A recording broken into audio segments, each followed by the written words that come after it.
This is the Robbies with Robert.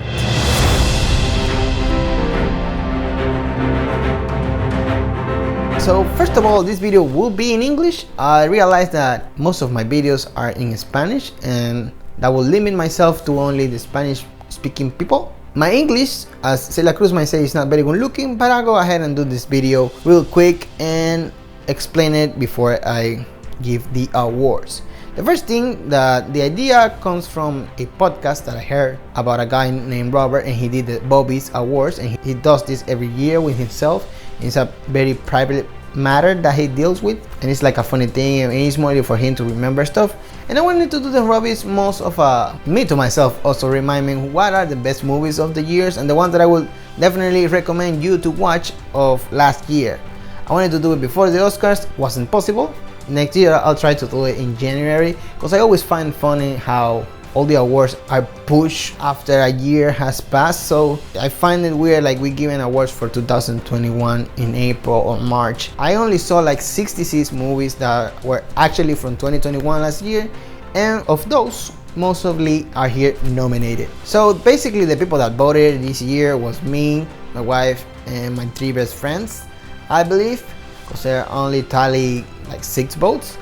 But that's okay, I just want to do this every year as a way to mostly recommend you movies from last year. There's only gonna be 7 awards that will be given each year, and it will be in the order of basically how movies are made. As the awards are mine, the tiebreakers will be decided basically by me. I hope next year I can get more people to vote on this. So I will do the categories from basically pre-production to the final product. So I will start with the best script of the year. And the best script of the year, according to me and the people who actually voted, was Don't Look Up. I would say reverse about the movie. I think the script is really good, mostly because it's a reflection of the American society. And it's absurd. Some people didn't like that part of it. I think that is kind of a genius move from Adam McKay and his team. Then the next category will be aesthetics of the year or look of the year.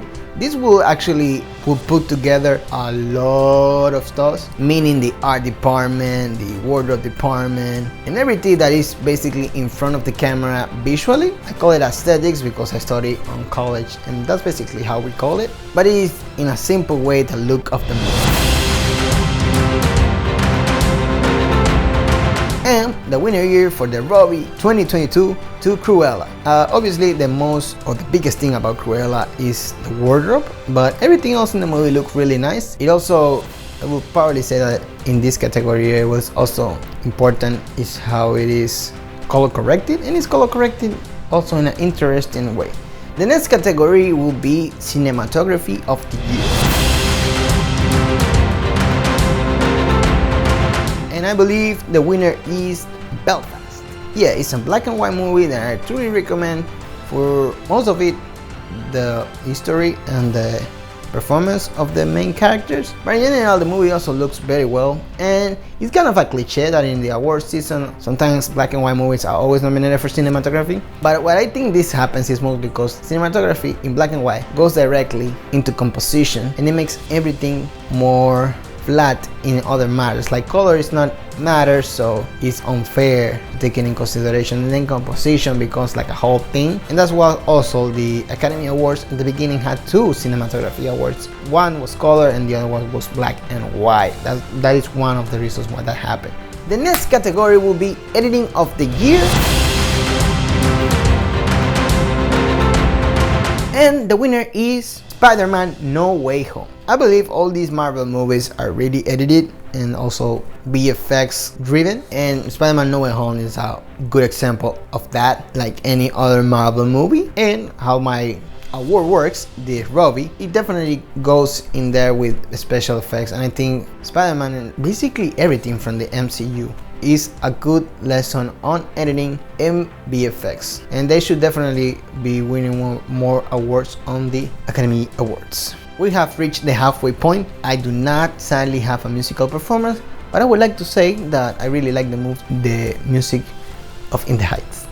And also, I'm not trying to do this like to criticizing any other award. I believe that, as I said in one of my videos in Spanish, awards is mostly to like celebrate as a industry that we are still doing what we love and what we like. More than winning an award, I think everybody is actually receiving an award just for the fact that we still having a ceremony to celebrate what we do.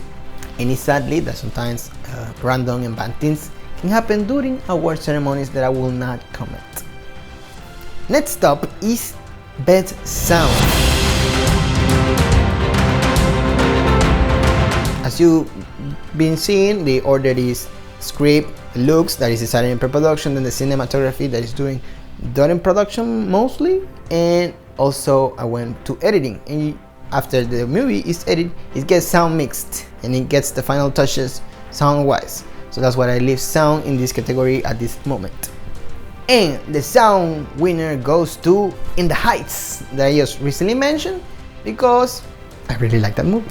And basically, I think one of the most reasons that somebody would probably consider this a really good sound movie is because it is music driven. Obviously, it's been tested through the years because this movie is actually a Broadway show adapted to the silver screen. And the next category is Best Performances. This is basically and mostly talking about the actors. After the whole movie is edited and done, is when you really get a good sense of how the performances end up, because sometimes they are edited. Rarely a performance comes through in just one shot. There's like little nuance that we find out when we cut to different places of a performance.